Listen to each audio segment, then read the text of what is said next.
Hi friends, అందరికీ నమస్తే. Welcome to my channel. శ్రావణ సోమవారం రోజున మేము భోంచేయి పెట్టామండి. అందుకే నేను నా అత్తగారింటికి వచ్చాను. మేము భోంచేయి ఎలా పెట్టామో మీరు కూడా చూద్దరు రండి. ఇదే మా ఇల్లు అండి. ఇక నేను వెళ్ళాక వంట స్టార్ట్ చేశానండి.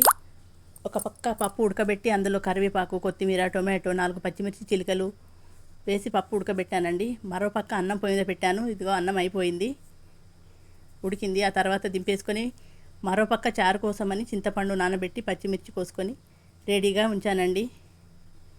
ఈలోపు పప్పు ఉడికిపోయింది. అందులో తగినంత ఉప్పు, కారం, పసుపు వేసి బాగా కలిపానండి.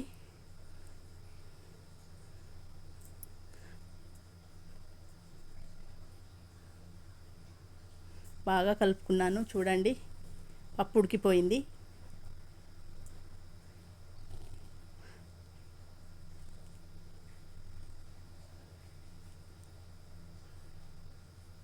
ఇదంతా మేము ఉపవాసం ఉండి చేస్తామండి. ఈ ప్రాసెస్ అంతా ఇది మా తెలంగాణలో ఖచ్చితంగా చేస్తామండి శ్రావణ మాసంలో.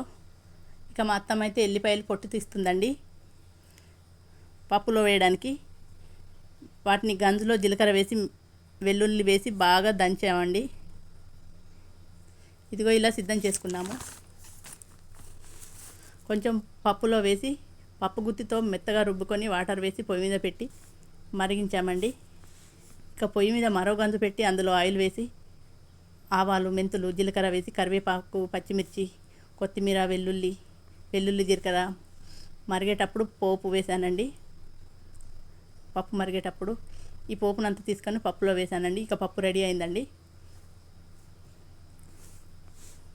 ఫ్రెండ్స్, మీరు కూడా ఇలాగే చేస్తారా అండి భోంచేయి? చేస్తే కనుక మాకు కామెంట్ బాక్స్లో కామెంట్ చేయండి. దింపేసుకోగా కొత్తిమీర వేసి దింపేసుకోవడమే. పప్పు అయిపోయింది.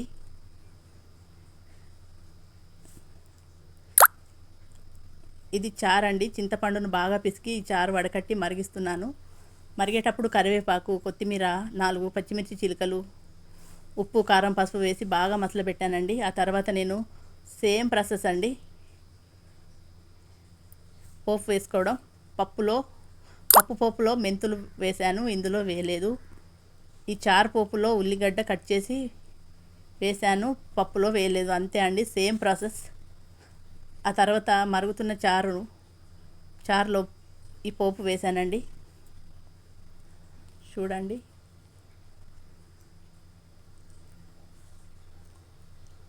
ఫ్రెండ్స్, నా ఛానల్ని అయితే సపోర్ట్ చేయండి, సబ్స్క్రైబ్ చేసుకోండి ఫ్రెండ్స్.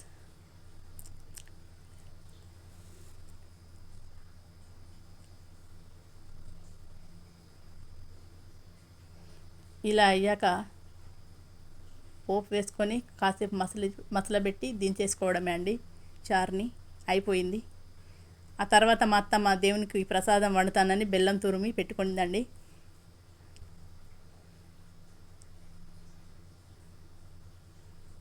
ఆ తర్వాత 2 సర్వలను 2 పొయ్యిల మీద పెట్టి ప్రసాదం వండుతుందండి. ఇలా ఎందుకని నేను మా అత్తమ్మని అడిగితే, ఒకటి మల్లన్న కంట, మరొకటి రైసన్ కంట, ఇక లెంత్ ఎక్కువ అవుతుందని చూపించలేదండి. వండిన ప్రసాదాన్ని దేవునికి నైవేద్యంగా పెట్టి 9 కొబ్బరికాయలు కొట్టి, చూడండి, పూజ అయితే బాగా చేసుకున్నాము.